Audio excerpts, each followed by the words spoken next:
या hi all. तो ये वीडियो मैं बना रहा हूँ IBPS SO IT officer mains के लिए। तो मैं आपको इस पूरे वीडियो में क्यूमुलेटिव एनालिसिस दूंगा कि किस तरीके से ये एग्ज़ाम मैंने लास्ट ईयर क्रैक किया था। तो मैं स्टार्ट करता हूँ कौन कौन से सब्जेक्ट्स आपको कवर करने हैं। तो सबसे पहले जो सब्जेक्ट है वो है कंप्यूटर नेटवर्क्स। ये सबसे इम्पोर्टेंट और सबसे वास्ट सब्जेक्ट है पूरे भी IT ऑफिसर के सिलेबस में, जिसमें बहुत सारी टोपोलॉजीज़ आती हैं, OSI मॉडल आता है और TCP/IP बहुत सारी चीज़ें आती हैं। तो ये काफ़ी इंपॉर्टेंट सब्जेक्ट है। दूसरा सेकंड नंबर इम्पॉर्टेंट सब्जेक्ट जो है वो नेटवर्क सिक्योरिटी को मैं मानूँ, क्योंकि नेटवर्क सिक्योरिटी एक मेजर पोर्शन कवर करेगा आपका एज एन IT ऑफिसर, क्योंकि जो काम अपना होगा IT ऑफिसर का वो मैनेजमेंट, सिक्योरिटी मैनेजमेंट का होगा, जिसमें वायरसेस, मेलवेयर, एनक्रिप्शन, डिक्रिप्शन और बहुत सारी चीज़ें आती हैं। उसके बाद का जो सब्जेक्ट है वो है डेटाबेस मैनेजमेंट सिस्टम। ये भी एक इम्पॉर्टेंट सब्जेक्ट है और एक अच्छा खासा पोर्शन कवर करता है एग्ज़ाम के अंदर।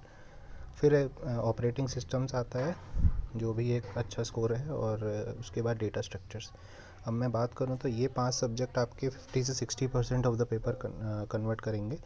बट जो क्वेश्चंस इस पे से पूछे जाएंगे ना, वो मॉडरेट से हाई लेवल के पूछे जाएंगे। लाइक ऐसा नहीं है कि आप ऊपर ऊपर से पढ़ेंगे, थोड़ा सा आपको डीप नॉलेज होनी चाहिए। मैंने देखा है कि सब लोग बोलते हैं कि IT ऑफिसर में सिर्फ आप ये 4-5 सब्जेक्ट कर लीजिए, आपका काफ़ी कुछ हो जाएगा। बट मैं समझता हूँ कि इससे होना नहीं है, क्योंकि आप पढ़ेंगे बट कोई गारंटी नहीं है कि आपका वो क्वेश्चन वहाँ पे हिलेगा या नहीं हिलेगा, क्योंकि वो काफ़ी हार्ड लेवल तक के पूछे जा सकते हैं। इसके अलावा जो मैं बोलूँगा कि अदर जो सब्जेक्ट्स हैं, जो जो वहाँ से शॉर्ट क्वेश्चन बनेगा ही बनेगा, और वो क्वेश्चन थोड़े से कंपेरेटिवली ईजी रहते हैं। अब जब कंपेरेटिवली इजी रहते हैं तो बेसिक से पूछा जाएगा, और वहाँ पर आपको बराबर उतने ही मार्क्स मिल रहे हैं जितने आपको कंप्यूटर नेटवर्क्स और DBMS operating system data structures से मिलेंगे। तो अदर सब्जेक्ट्स जो मैं उसमें सबसे पहले सॉफ्टवेयर इंजीनियरिंग आता है। सॉफ्टवेयर इंजीनियरिंग पूरा ही थ्योरेटिकल सब्जेक्ट है, जिसमें सारी टेस्टिंग्स आती हैं, बहुत सारे सॉफ्टवेयर मॉडल्स आते हैं, और भी काफ़ी सारी चीज़ें हैं, कोकोमो मॉडल वगैरह, कॉस्ट एस्टिमेशन से रिलेटेड। तो ये सारी चीज़ें आपको सॉफ्टवेयर इंजीनियरिंग में आती है, और 1 से 2 सवाल आपको मिलता ही मिलता है सॉफ्टवेयर इंजीनियरिंग का पेपर के अंदर। उसके बाद वेब टेक्नोलॉजीज़ है, जिसमें मेनली HTML CSS जावास्क्रिप्ट। इसके भी आपको बेसिक्स ही कवर करने हैं, क्योंकि वो क्वेश्चन जो आते हैं वो बहुत सारे डीप में नहीं पूछते इस चीज़ को लेके। डेटा वेयरहाउस और डेटा माइनिंग, इससे भी 1-2 क्वेश्चन आते ही आते हैं, और इजी लेवल के होते हैं। ऐसा नहीं आपको बहुत ज़्यादा डीप में डेटा माइनिंग और वेयरहाउस पढ़ना है। अब बेसिक डेफिनेशंस और जो टर्मिनोलॉजीज़ है उसको पढ़ेंगे, तब भी आपका काम बहुत अच्छे से हो जाएगा। फिर आता है कंप्यूटर ऑर्गेनाइजेशन आर्किटेक्चर।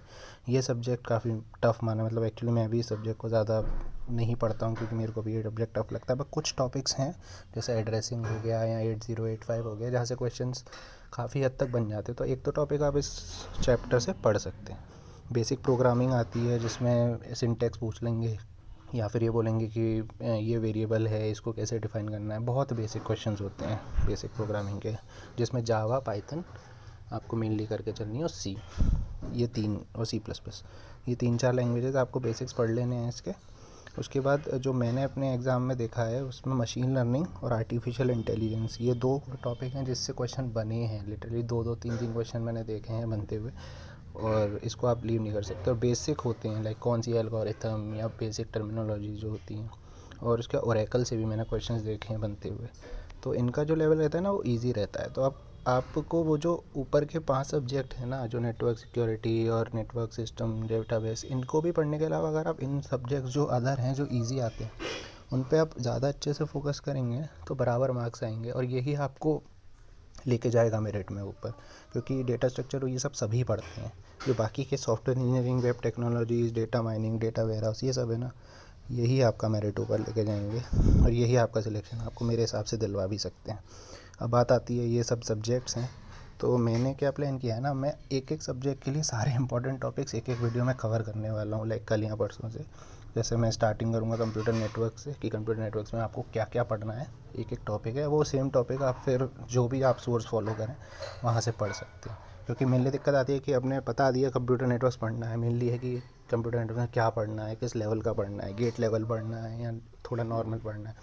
तो ये सब चीज़ें ना मैं एक एक करके सारी वीडियो में कवर करूँगा आने वाले दिनों में।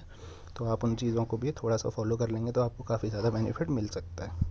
उसके अलावा अभी के लिए मैं बोलूँगा कि सब बोलते हैं कि स्टोर्स क्या हैं पढ़ने के, तो देखिए अगर आप यूट्यूब से पढ़ रहे हैं तो 2 चैनल हैं जो पर्सनली काफ़ी फेमस हैं, एक गेट स्मैशर्स और ट्यूटोरियल पॉइंट। गेट स्मैशर्स का पेड कोर्स भी लॉन्च हुआ है प्रॉपरली आईटी ऑफिसर मेंस के लिए, तो आप वो भी फॉलो कर सकते हैं। बट अगर आप नहीं अफोर्ड कर सकते हैं तो आप उनका यूट्यूब चैनल पे भी जा सकते हैं, उसमें भी इतनी सारी वीडियोज़ हैं कि वो काफ़ी हेल्पफुल रह सकती है। ट्यूटोरियल्स पॉइंट एक दूसरा चैनल है जहाँ पर मैंने अपने बीटेक टाइम से काफ़ी ज़्यादा इसको फॉलो किया और काफ़ी अच्छे नॉलेजेबल वीडियोज़ उसमें हर टॉपिक पे हैं आपके पास। उसके बाद बुक की बात करें तो एस अड्डा की है एस आईटी ऑफिसर बुक।